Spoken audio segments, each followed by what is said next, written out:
Hello, everyone, and happy Friday. Oh, you got your seatbelt on. You ready for another roller coaster weekend? I can feel it. I can feel it percolating. Hang in there, guys. We'll get through this together. I posted that late night ranting, but I wanted to follow it up with something a little more tangible. We had a Friday update for our Crypto Garden community, and I just wanted to repost a part of it here. I think there's some good information and just some more ideas to chew on, different perspectives. I love getting the thoughts and ideas of others so that we can round out our own thinking. But yeah, it's a crazy time. I hope you enjoy this little round table with some folks from the Crypto Garden. And yeah, stay safe, stay sane, and have a great weekend. Cheers. Okay, hey everybody, welcome to the garden. This is your Friday update. We're going to try to check in with you guys every Friday and kind of talk about the crypto market and some news, and also when we get the chance, we're going to try to interview some new gardeners and get their perspective so you guys can see the different style of investors that are in this group, and that it's not only the pros, but there's also some beginners in here too. And so today we have one of our gardeners, David Frankel, and just kind of get his background and kind of where he sees it going and where he's been. So Dave, welcome to the garden, and how are you doing today? I'm good. Thanks for having me. With that said, we're going to kind of switch gears a little bit here and go to kind of what our strategy is for this week, coming through this week with current news, and kind of see where we see ourselves going through this next week and this weekend. So if Ryan wants to let us know where you're at, buddy. It's a weird period right now. At least in a crash, you know you're in a crash, and when you're in a bull run, you know you're in a bull run. This has felt like purgatory. And my advice to myself and to the people I've been talking with is just to have that patience and to wait for confirmations. I'm in a place where, even though there's people asking me, are we going up or down? I think if we don't have really strong confirmations one way or another, it's kind of a reckless thing to be making wild predictions right now, because we are right in that middle spot. There's a lot above us, there's a lot below us, that to jump in either direction prematurely could be relatively painful. Yeah. So I've spent this week listening to the people that I respect, soaking in as much as I can in terms of different perspectives and different scenarios, but it feels like a holding pattern. There's I have a strategy if we start going down. I have a strategy if it starts going up, but I don't know which one I'm going to pull out of the pocket yet. Yeah, I think the smartest move right now is that the market's 50-50. And if you look at the general theme in YouTube landia, people are kind of not committing either way after this last ass kicking we just got. And, you're hearing a short-term bear and a long-term bull. That's about as non-committal as it gets. So, with that, what I see is just hold tight, and there's something to be said about having a little bit of patience. And if you wait for indications that the market's going up, you might miss a 5 or 10% reward going up, but you're going to be, let's say 50 to 60% less risky in waiting for those confirmations. So, just being out there and trying to look at the market as a whole and the macro and see what people are saying, there's some undertones of nervousness, I think. And so in that, I think you just got to sit tight and study. Now is the best time to study your craft, and I think a lot of us, me personally, I just jumped in with both feet like I often do to things. And, luckily enough, I was around some good enough information where I didn't get caught with all my pants all the way down, but I'm not as happy as I could have been, and so one thing I picked up this week is to make your rule book that you personally stick to, because everybody's going to have their own. You're going to be either more fearful or more greedy. And you can kind of look back and see where you were. And I was way more greedy than I thought I would be. If you asked me my greed level, I would say I'm not a greedy guy. But if you looked at my actions and what I was doing and looked at my portfolio, I wasn't chasing too hard, but I got caught with a couple of things that I'm not really happy that are in my portfolio right now, and so I think right now my strategy is to let the market see what it's going to do and not try to chase things. It's hard to buy the fear. We want to be buying the fear, and there's a lot of fear out right there right now, and it takes a little bit to believe in your system and buy it when it's down, and I don't think it's going to be, I'm not going to be surprised if it drops in the 20s. I'm not. And maybe it does, and maybe that's a great buying opportunity, but I don't think I'm going to be less surprised at the drops now. I think that's one of the biggest lessons. That, it can go down to 10,000, and that's not going to be surprising when it was at 60, and these big corrections, that's part of crypto. There's going to be these big corrections, and this is where we're at right now. I think is exactly where they want us to be, as far as if you're manipulating a market, you're trying to create fear, and the fear level right now that's where we are, and so when I was in 2017, this is exactly what happened. It went up, I bought in, I got greedy and I bought in, and then it turned off, and I didn't even look at it until now, right? And if I would have just stayed the course, stayed studying, educated myself more on it, picked out some better projects, and not ape into thing, but little by little throw $100 a month or throw $200 a month at this thing, I would be in a way better position than I am right now buying when Bitcoin's in the 50s. So it was a hard lesson, but the thing, that I honestly want to say is just stick in there. Like if I would have stuck in there before, it's a long-term hold for me, and there's the get rich quick schemes, they're going to get flushed out, and if you believe in this in the long term, I think it's still a good investment. I think you have to pick the top 5. Before, when this is a bull market, I think you could throw a dart at the board and hit something, and now I think you gotta get a little bit closer to good fundamentals, and I think you want to look for companies that have made it through the last crash, because there's going to be, if this is turning into a bear market, there's going to be companies that you might have in your portfolio right now that aren't going to make it through this. So you want to be in the ethers, you want to be in the ADAs, you want to be in the unis, you want to be in the companies that have made it through a crash and survived and thrived again, and are in a good position to survive another crash. I don't think you want to be in anything that's less than the top 10 market cap, and even better than that, I think you should be focusing specifically on DeFi. I think the big banks know that DeFi is the future. And I think, uni, that's a great place to put money. I don't think you want to be shopping right now until the market commits to which way it's going to go. So long story short, that's my strategy this week. It's ironic because in March, I think I was trying to get my dad to open up to Bitcoin, and he's like, I'm just going to wait till it crashes back down into the 20s and then I'll buy some. I was like, that's not going to happen, Dad. We're going to the moon this year. And shit, he was right. What's your strategy? What are you thinking? My strategy right now is I'm strictly just sitting tight. I'm still trying to learn more about what's going on. So with the coins that I have right now, I am just letting them ride. I'm not pulling anything out. I'm not buying anything right now. I'm kind of tempted to see where this goes over the next, 3, 4, 5 weeks. But yeah, at the moment, I'm kind of sitting tight and really kind of starting to look and follow what's going on in the garden more and more, and see what some of the experts are saying about where they feel the market's going and where, good opportunities might start to arise and what to look for. But kind of like what Pete was saying, I'm trying just to educate right now, because I did that, I bought it and it went up, and then it's like, oh, well, you can buy anything, it's going to go up. Mm-hmm. And then all of a sudden that didn't happen, and it's like, well, shit, now I should probably actually learn a little bit about what I'm doing with my money, as opposed to just assuming that it's just going to always continue to go up, because as we've seen, that it's definitely not the case.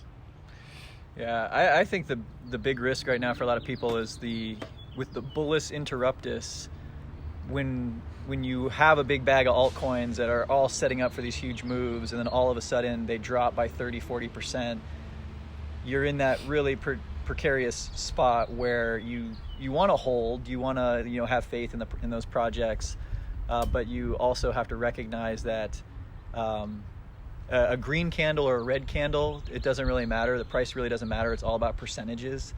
And so if you are planning to hold something through a bear market, you have to be prepared to see that value go down by, in some cases, 98% is what these altcoins do, and it's not an alt season. And so there is kind of this timing where if we take back off, there is the opportunity where we can kind of, either jump off where we bought in or even make a little bit of profit. I think that's what a lot of people are holding on to, that hope. But if we get confirmations that we are going significantly lower, and you're holding a big bag of altcoins that are likely to go down to, significantly lower, you have two options really. One is that you believe in the project, you know it's going to survive, and you are comfortable enough to just let it ride for 3 or 4 years potentially. The other is that you kind of time that jumping back to Bitcoin or jumping back to a stable coin, or just kind of tether up, because then when it drops, if you did buy back in with that same amount of money, it's the same percentage gain as if it had gone up by that percentage. And then you're holding a larger bag through the bear market. So I know a lot of people, and myself included, are being patient right now. And it does suck that this market can move so quickly that you can be, sitting on the John and you miss when Bitcoin drops by 20%, it feels like.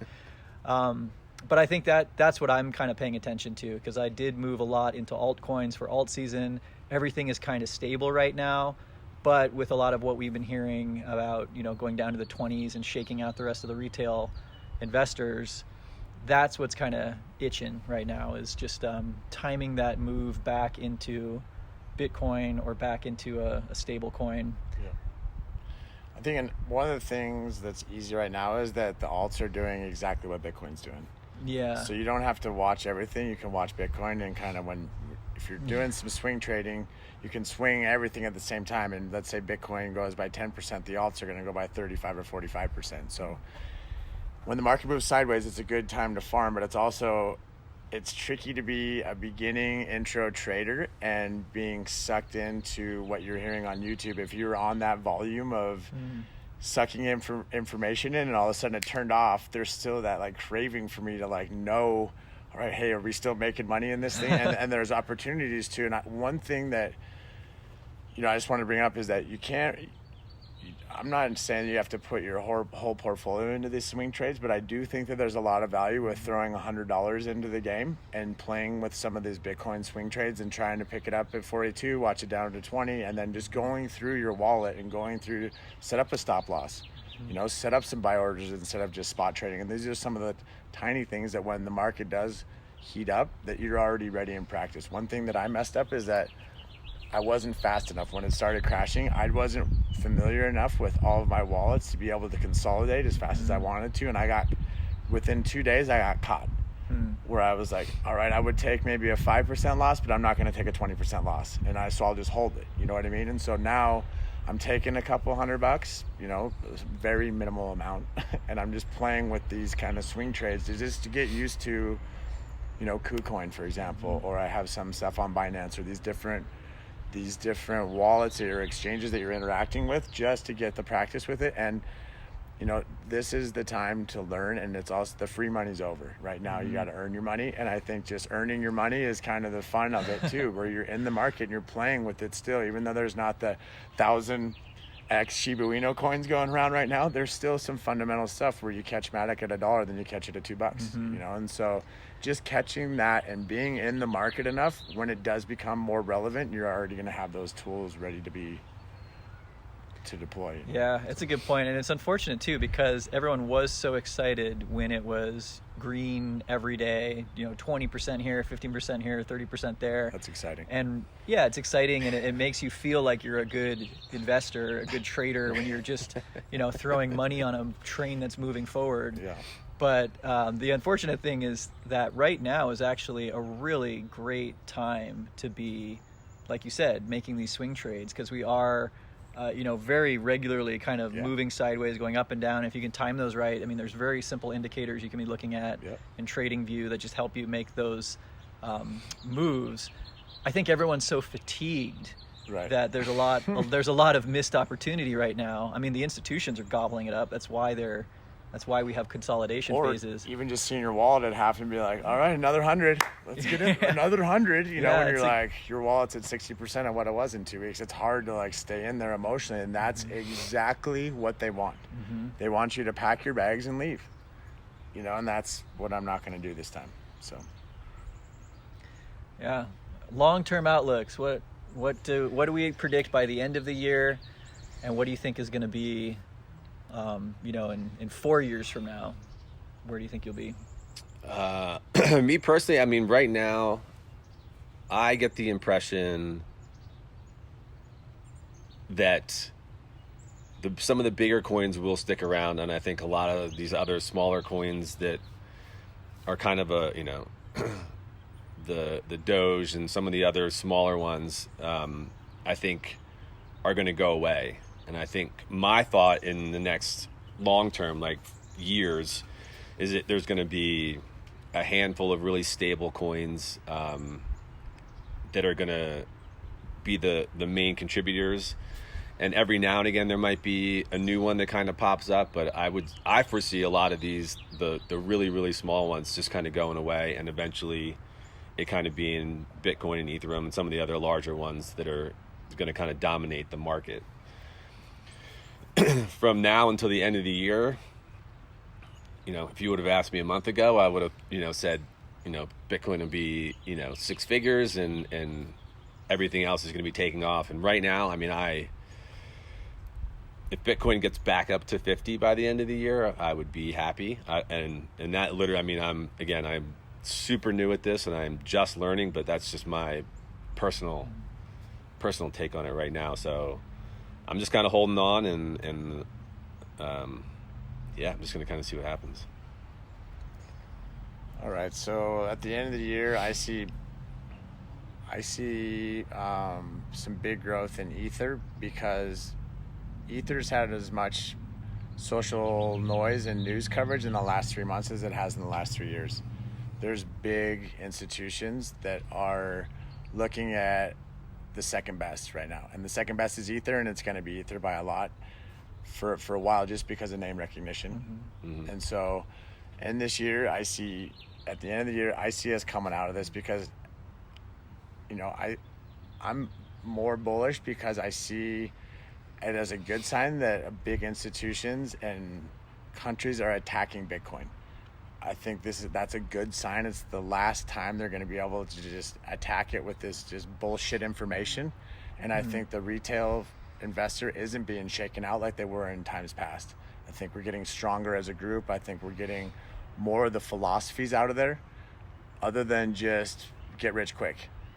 When you talk to just somebody that's been in the environment for not that long, they're already talking about philosophies of deflationary spot to put your income, or inflation, as far as you can't just print money, and so that's top of mind with Americans specifically, with this COVID relief and just other governmental decisions to print more money. That's just being top of mind into the crypto market. So I don't see it losing a lot of steam. I see it being sideways right now and maybe dipping down, so institutions go down and pick it up in the 20s, and then I see it coming back up at the end of the year.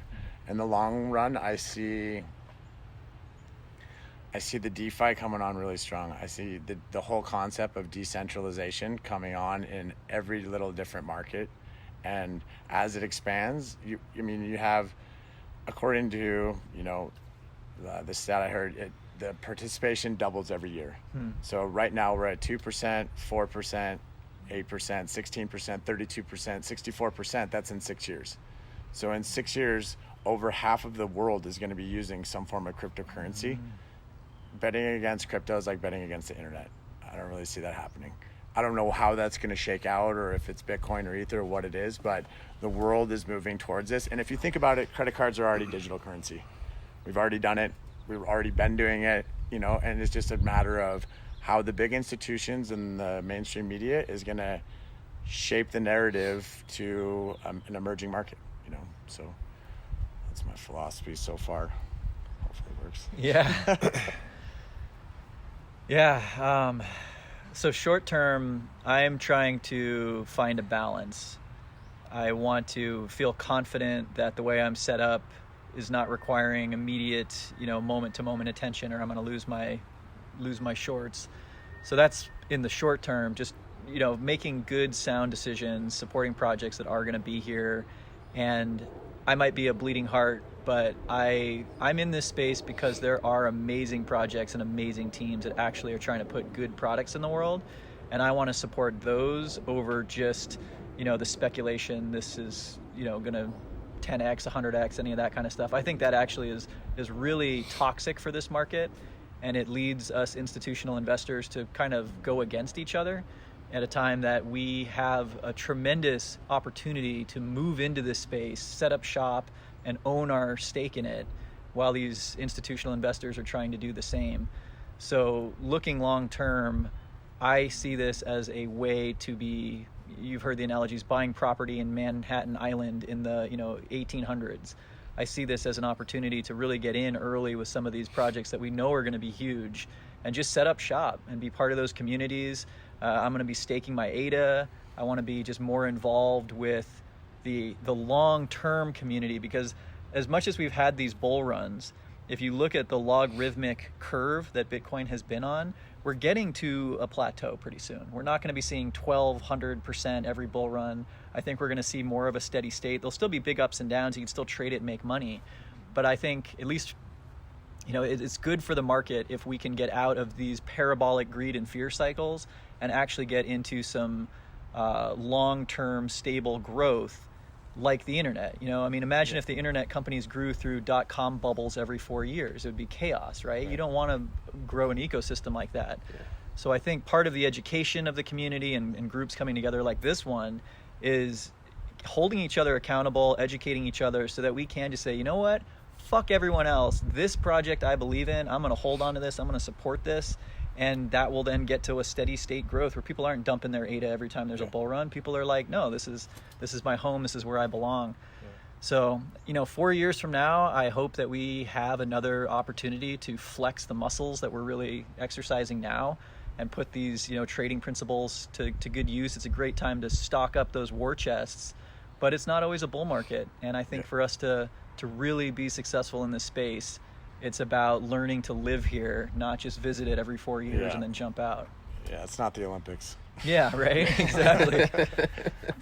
Climb that mountain to 60,000 just to paraglide down.